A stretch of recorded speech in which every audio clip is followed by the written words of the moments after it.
Okay, तो firstly हमने ये देख लिया था कि जो हमारे पास गर्भ की परिभाषा थी, उसमें हमने 2 श्लोक बोले थे कि आपके पास 2 श्लोक आते हैं। उसमें से हमने जो फर्स्ट श्लोक था वो याद कर लिया था, शुक्र शोणित जीव संयोगो थू खलु कुक्षि गते गर्भ संज्ञा। आज हम हमारा एक सेकंड श्लोक रह गया था, उसको हम हमारे सेकंड चैप्टर के अंदर इंक्लूड कर रहे हैं, क्योंकि जो फर्स्ट चैप्टर था उसमें इतनी ज़्यादा डिटेल एक्स्ट्रा नहीं है। आप अपनी बुक्स को जब देखेंगे तो उसमें मेनली आपको इतना ही पता होना चाहिए जितना मैंने आपको फर्स्ट चैप्टर के अंदर बता दिया है। अब हम नेक्स्ट चैप्टर के ऊपर कंक्लूड करते हैं, बट उससे पहले जो मैंने आपको फर्स्ट चैप्टर में बताया था वो मैंने आपको सारा ओरली बताया था। आज मैं आपको उसको थोड़ा रिटर्न फॉर्म में दिखा रही हूँ। सबसे पहले ये देखिए कि ये क्या है हमारे पास, शरीर रचना की परिभाषा। जो हमने उस दिन हमने पढ़ा था मॉडर्न्स के अंदर, मॉडर्न्स में एनाटमी को क्या कहते हैं। देखिए हमने पढ़ा था कि एनाटमी का मतलब एना प्लस टोमी। एना का मतलब होता है कॉन्टिन्यूस, टोमी का मतलब होता है cutting. Synonym of antonym is dissection. Anatomy was first study bye dissection of cadaver. आप कैडेवर के डाइसेक्शन से ही एनाटमी को पढ़ सकते हो। अब इसी को अगर मैं आयुर्वेदा पर्सपेक्टिव से देखूँ तो आपको यहाँ पे ये देखना है, सबसे पहले हम एनाटमी को बोलते हैं शरीर रचना। रचना शरीर हमारे एनाटमी का आयुर्वेदिक टर्म में हम शरीर रचना शरीर बोलते हैं। अब इसमें सबसे पहले हम शरीर की रचना का परिचय देखेंगे। तो अगर आपसे ये पूछा जाए कि ये रचना शरीर शरीर रचना है क्या, तो आप ये बोलेंगे कि जिस शास्त्र में शरीर के अंग प्रत्यंगों का मतलब होता है जो आपकी बॉडी के ऑर्गन्स हैं, उनकी रचना का अध्ययन किया जाता है, उसे शरीर रचना कहते हैं। तो शरीर रचना आपको याद हो गया आप किसे कहते हैं। नेक्स्ट हमारे पास आता है एनाटमी में सबसे पहला जो श्लोक था वो मैंने आपको गर्भ का याद करवा दिया था। उससे भी पहले आपको ये पता होना चाहिए कि अगर आपसे ये पूछ लिया जाए कि शरीर रचना क्या है और आपको उसका श्लोक देना पड़ जाए तो आप दोगे रचना प्रतिपादकम शरीरम इति रचना शारीरम। ये श्लोक आपको याद करना है एज सच। जिस शास्त्र में शरीर के अंग प्रत्यंगों की रचना का अध्ययन हो, मैंने आपको यही सेम चीज अभी बताई। फिर ये बताया जाता है कि आयुर्वेद विज्ञान में शरीर रचना से संबंधित विषयों का वर्णन कहाँ मिलता है, आपके शरीर स्थान के अंदर मिलता है। जितने भी हमारे चरक संहिता है, सुश्रुत संहिता है, अष्टांग हृदय है, अष्टांग संग्रह, ये हमारे पास 4 चीजें चलती हैं। उसमें जो सुश्रुत संहिता होती है वो हमारे रचना शरीर में मेन होती है, क्योंकि सुश्रुत जो थे वो रचना सर्जरी के लिए थे मेन, इसलिए सुश्रुत संहिता जो होती है वो सारी की सारी हमारी रचना शरीर में चलती है। तो इन सब में क्या है, अलग अलग स्थान डिवाइडेड है, जैसे सूत्र स्थान, शारीर स्थान, उन सब के अंदर अलग अलग अध्याय डिवाइड हुए हैं। तो इन सब के अंदर चरक संहिता में, सुश्रुत संहिता में, अष्टांग संग्रह में और अष्टांग हृदय में अलग अलग शारीर स्थान है। किसमें कितने हैं वो आपको ऐसे याद करने हैं। सबसे पहले आप लिखेंगे चरक संहिता, उसके बाद आप लिखेंगे सुश्रुत संहिता, नंबर 3 पे आप लिखेंगे अष्टांग संग्रह, नंबर 4 पे आप लिखेंगे अष्टांग हृदय, 8, 10, 12 और यहाँ पे 8 से भी कम 6। ओके, फिर ये आपको श्लोक इतना इंपॉर्टेंट नहीं है, बट आपको ये पता होना चाहिए कि शरीर के विषय में जो सुश्रुत संहिता है वो सबसे श्रेष्ठ होती है। ये आपके फर्स्ट चैप्टर की डिटेल यहाँ पे खत्म हो जाती है। Now we have to come on second chapter जिसका नाम है शरीरो उपक्रम। सबसे पहले शरीरो उपक्रम का मतलब क्या है। देखिए शरीरो उपक्रम का मतलब क्या है हमें ये नहीं पता, तो अब हम धीरे धीरे उन चीजों को डिफाइन करने की कोशिश करेंगे। ओके, शरीर प्लस उपक्रम ये 2 चीजों से मिलकर बना है। मतलब यहाँ पर आपको 3 चीजों की नॉलेज दी जाएगी। किस किस की नॉलेज आपको मिलेगी, एक तो आपको शरीर की नॉलेज मिलेगी, ओके, दूसरा आपको शारीर की नॉलेज मिलेगी और तीसरा आपको शरीरी की नॉलेज मिलेगी।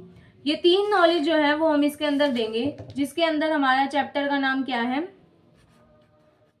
शरीरोपक्रम। सबसे पहले हमें इन 3 में डिफरेंस पता होना चाहिए, इस चैप्टर का मेन कॉन्सेप्ट। उसके बाद हम आगे जाएंगे कि क्या है चैप्टर के अंदर। तो पहले मैं आपको इन 3 के कंसेप्ट क्लियर करती हूँ, इन तीनों में डिफरेंस क्लियर करती हूँ कि क्या क्या इन तीनों में डिफरेंस है। तो शरीर, डेफिनेशन ऑफ शरीर। सबसे पहले शरीर, देखिए शरीर में आपको गर्भ वाली ही डेफिनेशन देनी होती है। सबसे पहली मैंने आपको ये बताई थी, उस दिन मैंने आपको सिर्फ ऑरली बताया था, आज मैं आपको ये चीज रिटर्न में दे रही हूँ। शुक्र शोणित जीव संयोगे तू खलु कुक्षि गते गर्भ संज्ञा इति भवति। ये आपको याद करना है। आई थिंक आपको याद हो गया होगा, मैं इसका मतलब बता देती हूँ। देखिए हमने कहा था कि पुरुष का शुक्र, शुक्र का मतलब क्या था, स्पर्म, शोणित का मतलब क्या था, ओवम। जब इनका स्त्री के गर्भाशय, मैंने आपको बताया था कुक्षि, कुक्षि का मतलब होता है यूट्रस। जब ये यूट्रस में मिलते हैं तब जीवात्मा उस टाइम पे प्रवेश करती है, तब ही मनुष्य शरीर की उत्पत्ति होती है और उसे हम क्या कहते हैं, गर्भ कहते हैं। इंग्लिश में अगर मैं आपको बताऊं तो मेल स्पर्म फीमेल ओवम, उसमें जीवात्मा एंटर करेगी, क्या बन गया, शरीर बन गया। इन सब की साइट क्या है, यूट्रस इनकी साइट है।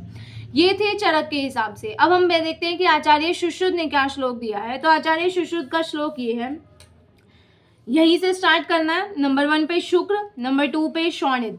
शुक्र शोणित ये क्या है, गर्भाशयस्थ। गर्भाशयस्थ का मतलब जहां पर भी ये मिलते हैं, दैट इज यूट्रस में मिलते हैं, तो इसलिए इसको बोलते हैं गर्भाशयस्थ। इसमें 3 चीजें, समूर्छित। पहले देखिए समूर्छित, समूर्छित का मतलब होता है कंबाइन।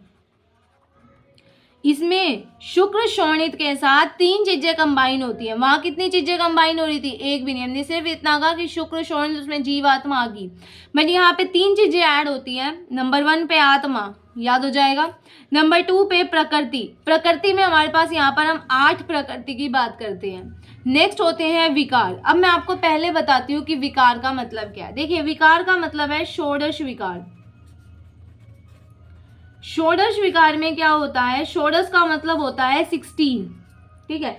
तो इन 16 में सबसे पहले हमारे पास क्या क्या आता है, इसको हम डिवाइड करते हैं 11 में और 5 में। अभी तक आप ये चीज तो पढ़ चुके होंगे अपनी क्लासेस के अंदर, आपको ये पता चल गया होगा कि हमारे पास जितने भी हमारी बॉडी है, जो भी है, वो पंच महाभूत से बनी हुई है। पंच महाभूत क्या होता है, आकाश,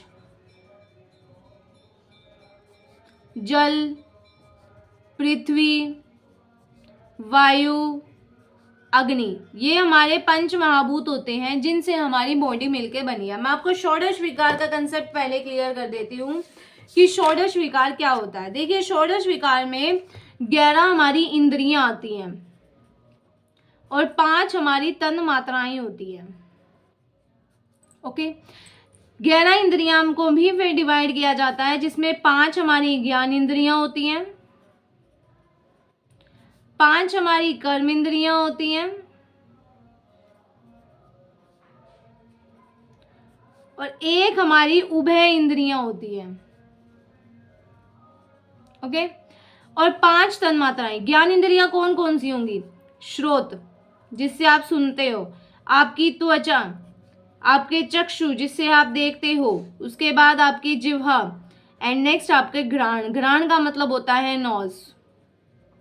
ओके, 5 आपकी कर्म इंद्रियां होती हैं, वाणी, हस्त, पाद, गुदा, लिंग, ये हमारी 5 कर्म इंद्रियां होती हैं।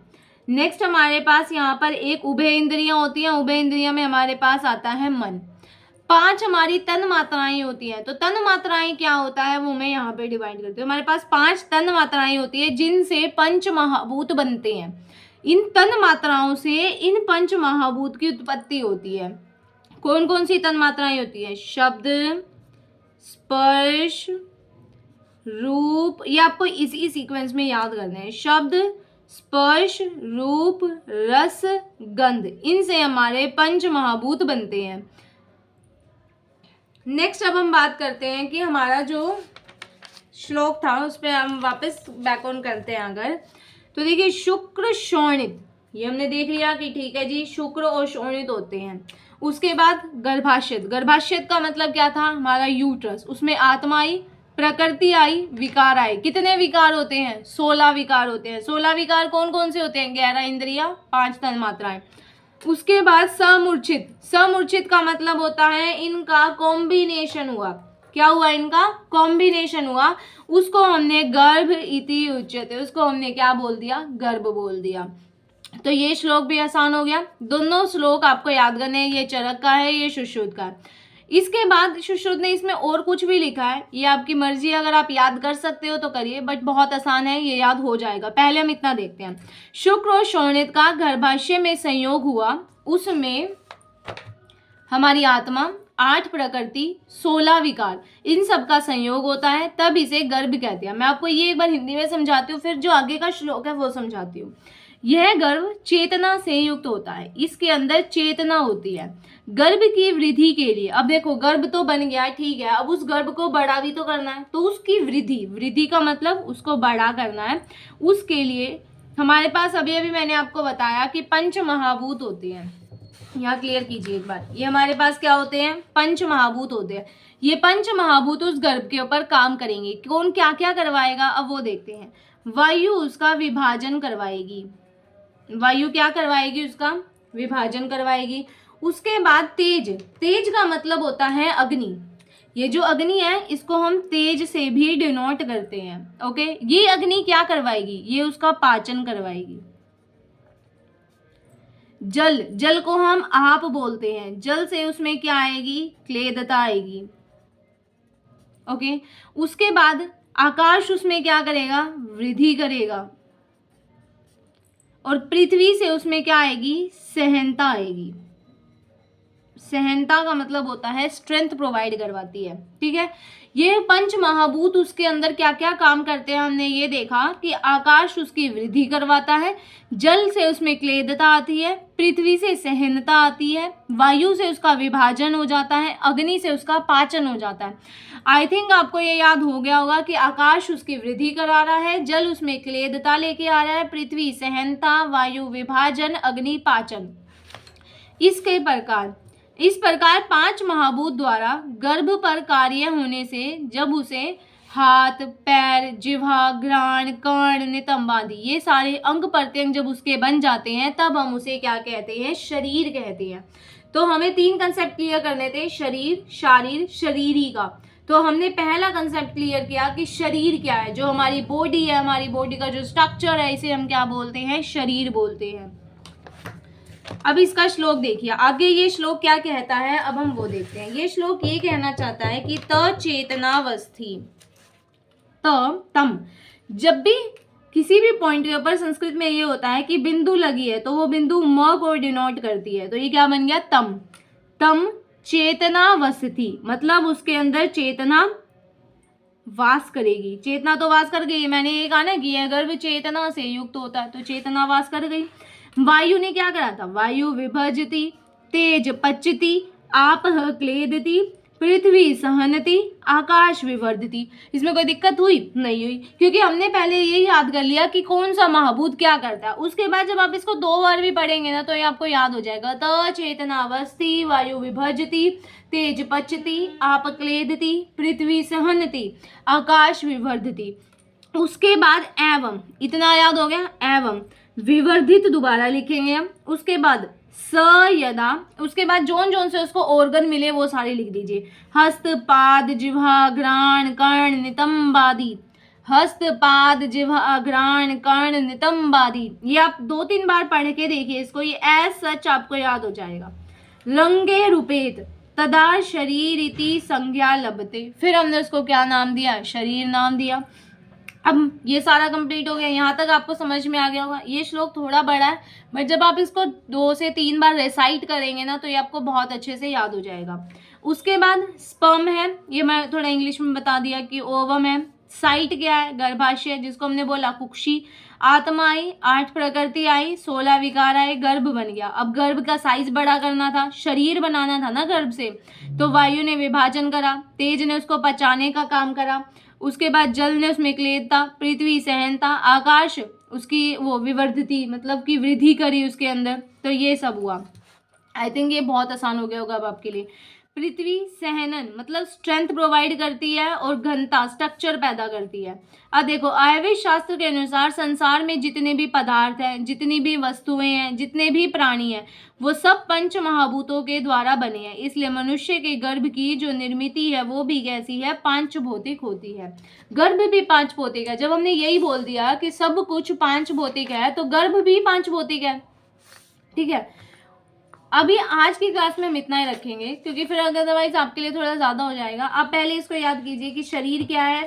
शरीर मैंने आपको कंप्लीट करा दिया। मेनली हमें ये पता चल गया कि चरक का श्लोक ये है, सुश्रुत का श्लोक ये है। इन दोनों श्लोक को याद कीजिए। जब ये दोनों श्लोक याद हो जाएं तो इनका हिंदी के जो टर्म्स हैं, क्या क्या कौन क्या कर रहा है, वो लिख के देखिए। और अगर आपको नोट्स चाहिए तो प्लीज़ कमेंट सेक्शन में बता दीजिएगा। अदरवाइज आपकी जो बुक्स है उसमें ये सब कुछ डिफाइन है, थोड़ा अच्छे से डिफाइन भी मिल जाएगा आपको बुक्स के अंदर। ध्यान से समझिएगा। कोई भी डाउट हो तो कमेंट सेक्शन में डाल दीजिएगा, मैं आपके डाउट को क्लियर करने की ज़रूर कोशिश करूँगी। आज के लेक्चर में हम इतना ही रखेंगे। इसके बाद जो नेक्स्ट लेक्चर होगा उसमें हम आगे ये पढ़ेंगे कि हमारे शरीर को किस किस तरीके से डिवाइड किया गया है, क्या क्या हमारे शरीर के बारे में बताया गया है। उसके बाद हम शरीर के बारे में पढ़ेंगे, उससे नेक्स्ट वीडियो में हम शरीरी को। आई होप आपको वीडियो अच्छी लगी होगी। प्लीज़ अगर आपको वीडियो के अंदर कोई चेंजेस चाहिए या फिर वीडियो के अंदर क्या करें क्या नहीं करें, अगर आप मुझे कोई भी वो देना चाहते हैं सजेशन, तो please let me know in the comment section. Okay, thank you, bye bye.